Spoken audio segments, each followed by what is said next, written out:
For Education Secretary Betsy DeVos.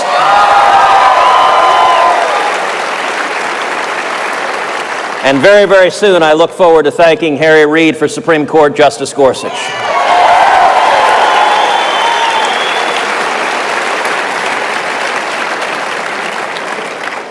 Should we thank Keith Ellison, too, who is likely to be the next, who's likely to be the next chairman of the DNC? And I'm sure the vast majority of Americans, given his background with Farrakhan, will be very excited about that. Should we get behind him at CPAC? What do you say? Listen, I will commend the Democrats for one thing. If they name Keith Ellison as the head of the DNC, then I'll commend them for truth in advertising. Let me ask you this question.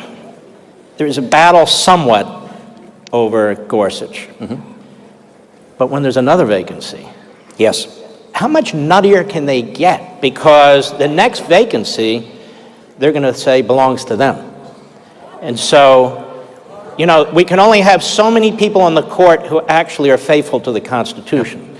So what steps might they take?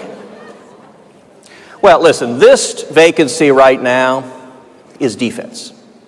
We're replacing Justice Scalia. Both you and I knew Justice Scalia very well. He was extraordinary. He was one of a kind.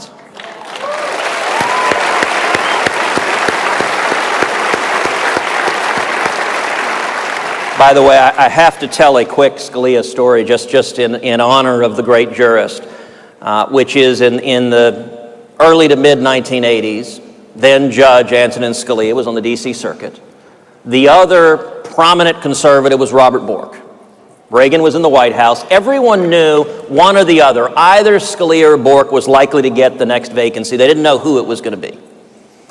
And Scalia was walking through the parking lot at the D.C. Circuit. And he came to the elevator, and there were two U.S. Marshals who stopped him and said, "I'm sorry, sir, we're holding this elevator for the Attorney General of the United States."